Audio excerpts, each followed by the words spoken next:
I mean, ultimately, we see preparing for war as the best way to ensure peace. Yes.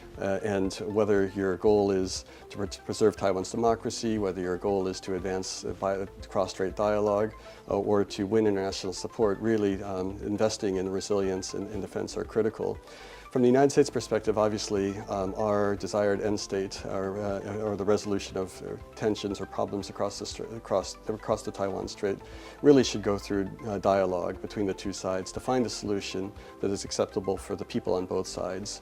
But we believe in order to set the conditions for such a dialogue, you really need to have a credible defense, because a weak Taiwan is not going to create conditions for dialogue. It's only going to invite more coercion and more threats. And so we believe peace and dialogue go hand in hand with deterrence. And so, however, I do think it's important for everybody to understand that the decisions Taiwan makes in its defense expenditures not only impact Taiwan's future, but also peace and security around the world. Mm-hmm. And of course, for the United States, we have a strong interest in this matter because, as a matter of policy, we oppose any change in Taiwan's status through force or coercion.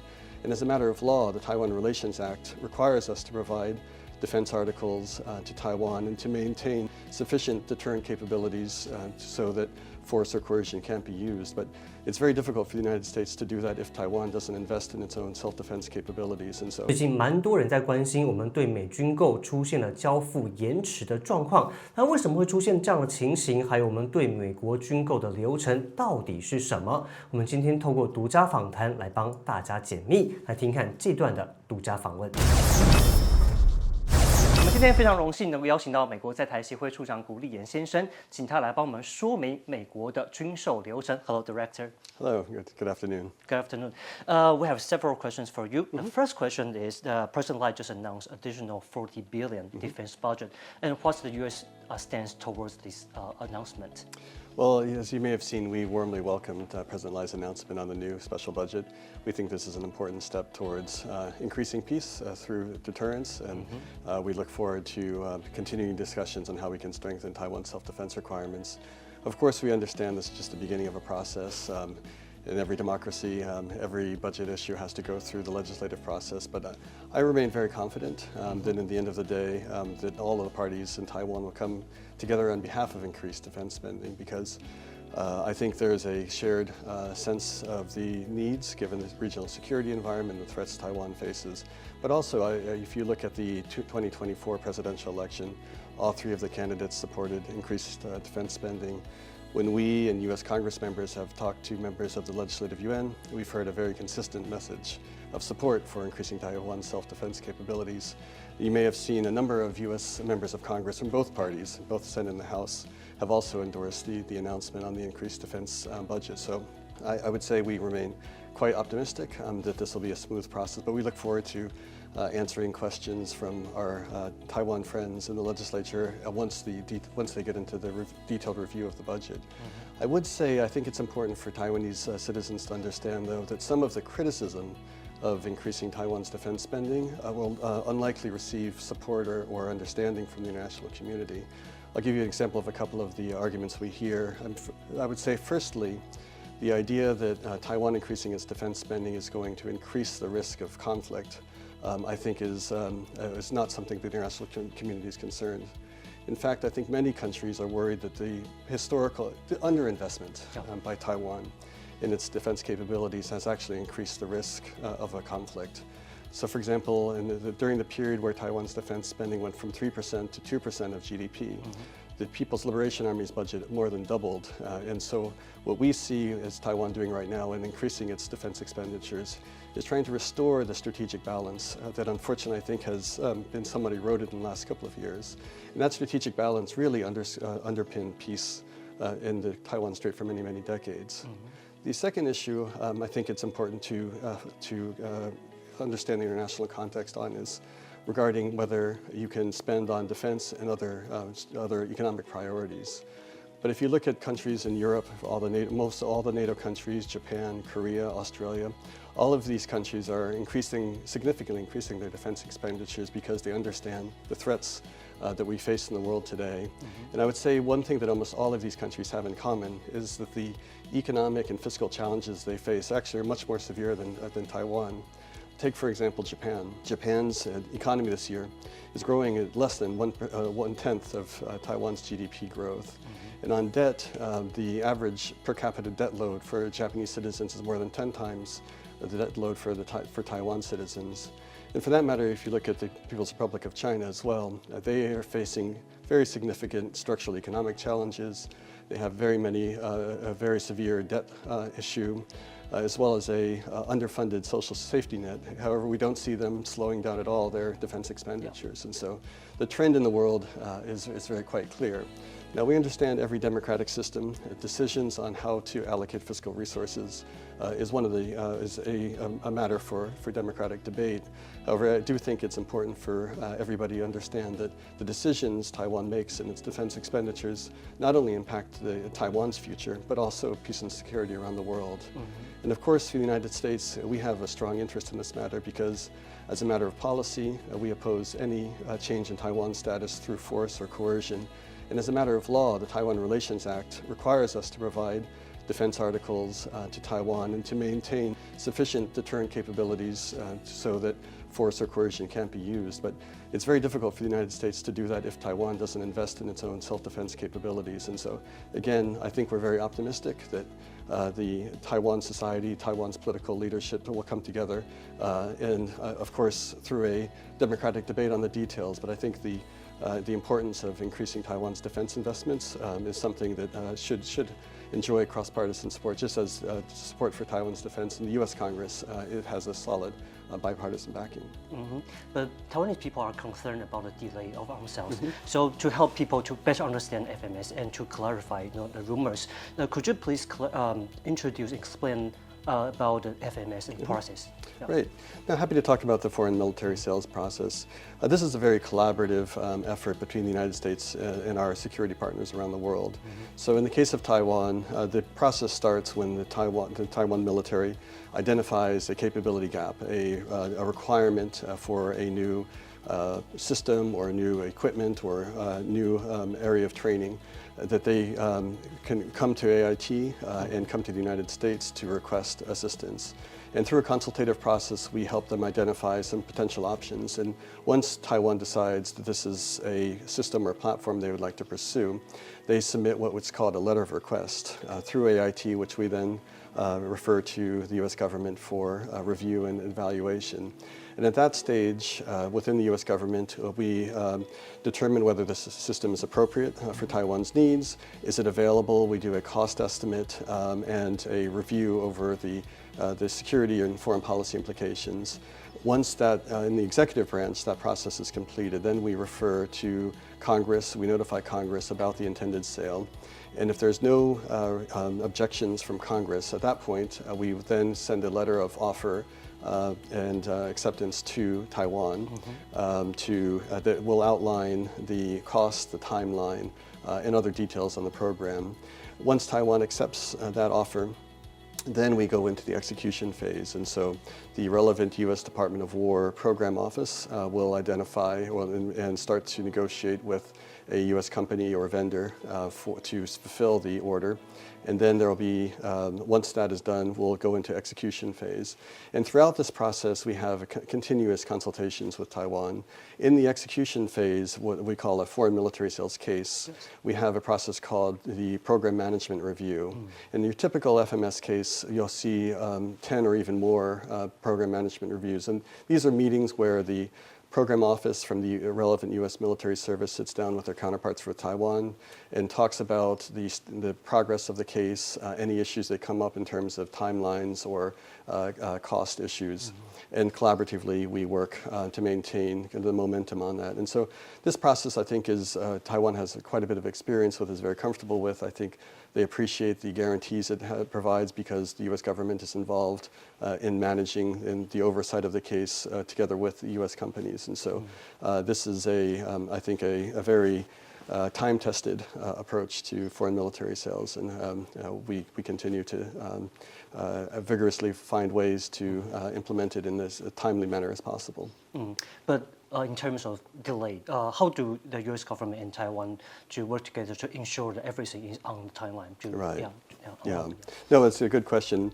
I mean, the vast majority of cases don't encounter significant delays, but sometimes because of supply chain bottlenecks, unexpected events such as COVID, programs will face delays. And again, we have a number of mechanisms, including the program management review process to work with Taiwan to address options for trying to get the programs back on track.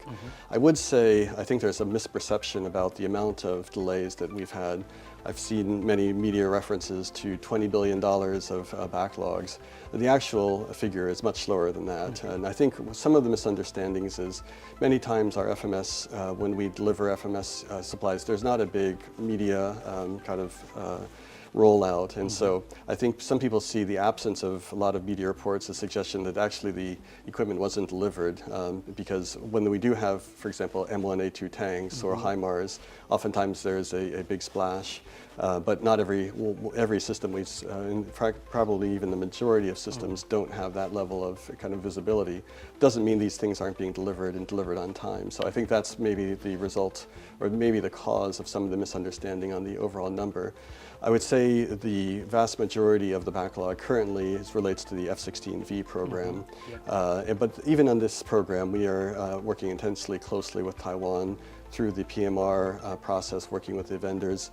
The U.S. Air Force places a very high priority on this. The F-16V is the most advanced version of the F-16 fighter, and it's a very high demand platform. And so that's one of the reasons the head of the program, also the Air Force General Officer that oversees that, has personally been involved with the PMR process to work through that. And so unfortunately, sometimes you do see delays, but I think we have a process to try to work to shorten those as much as possible.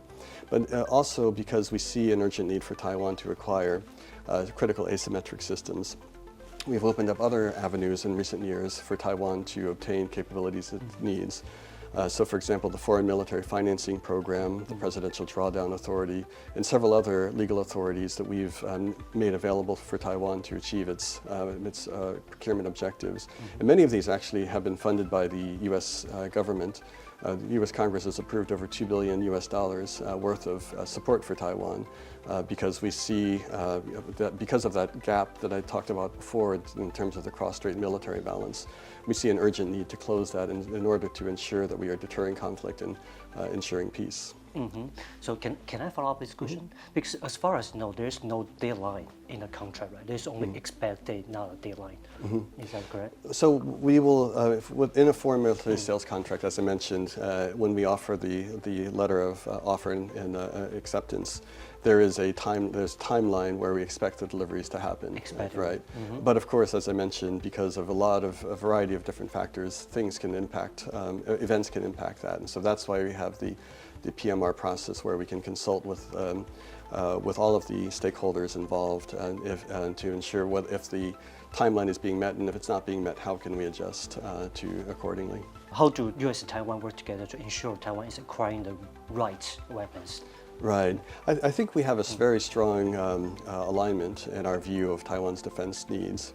I don't know if you may have seen recently in the Washington Post, the two most recent Assistant Secretaries of Defense for Indo-Pacific Affairs, Eli Ratner and Randy Shriver, wrote an article. Both of these gentlemen have been intimately involved in U.S.-Taiwan defense cooperation over the last two administrations.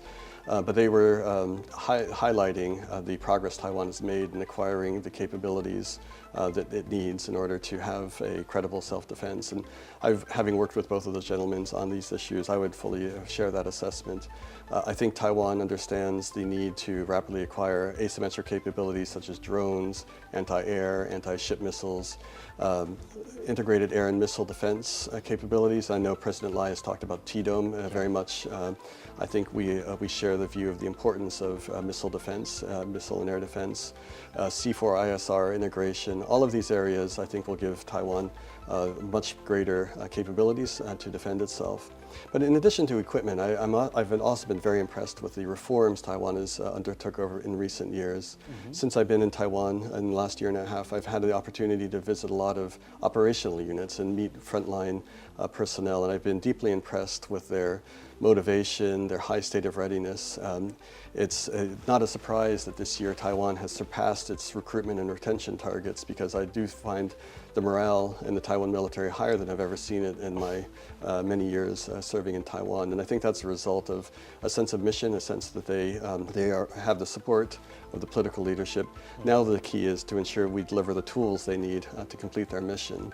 But also I've been impressed with the societal support for Taiwan's defense. In July, I had the opportunity to observe both the Hangguang exercise as well as the urban resilience exercise, and seeing not only the military but also local governments and the general public coming together and practicing to defend Taiwan, I think sent a very strong message about Taiwan's seriousness in its self-defense. And so I think the public shares the sense that Taiwan has the ability to maintain peace, and this is something that I think all elements of society, and certainly the international community, will deeply appreciate. I mean, ultimately, we see preparing for war as the best way to ensure peace. Yes. And whether your goal is to preserve Taiwan's democracy, whether your goal is to advance cross-strait dialogue, or to win international support, really investing in resilience and defense are critical. From the United States perspective, obviously, our desired end state, or the resolution of tensions or problems across the Taiwan Strait, really should go through dialogue between the two sides to find a solution that is acceptable for the people on both sides.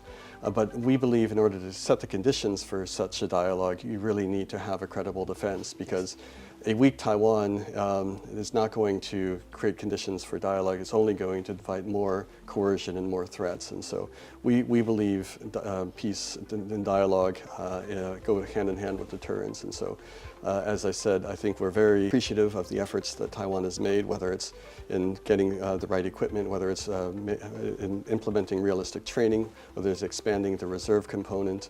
But I think, again, we have an opportunity right now to move forward and provide Taiwan's soldiers, sailors, Marines, and airmen with the tools they need to accomplish the mission to preserve peace in the Indo-Pacific. Thank you so much, Director. So thank you so much for helping us better understand the process of FMS, and we look forward to a stronger security cooperation with the U.S. Great. Thank you so much. Thanks so much for the opportunity. Thank you.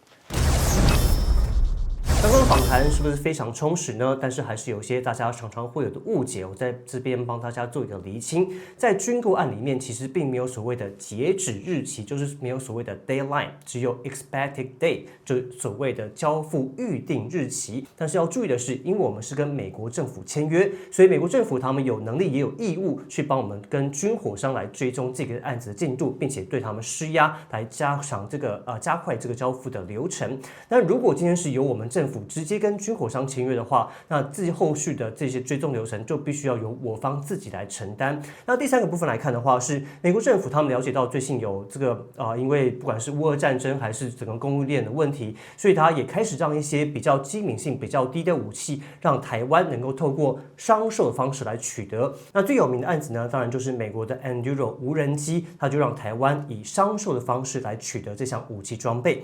那最后回到 F-16V 的案子，那毕竟就是 F-16最新的型号，美方他们自己也要先确认它能够飞起来之后呢，还要能够战斗。所以其实在我方虽然说很急切的希望能够取得这一批武器装备，但是我们也要确保它的安全性无虞，而且它有战斗能力，才能够交付我们的空军所使用。那最后我要再呼应一次处长的说法，就是和平靠实力，我们要有好的国防武器，要有精实的训练，才有和平与对话的可能性。好，那以上就是这一集的一件军外套，希望对大家都有帮助。那有任何疑问的话，欢迎在我们下方留言来告诉我们的想法，也记得帮我们订阅、按赞跟分享。那我们就下集再见喽，拜拜。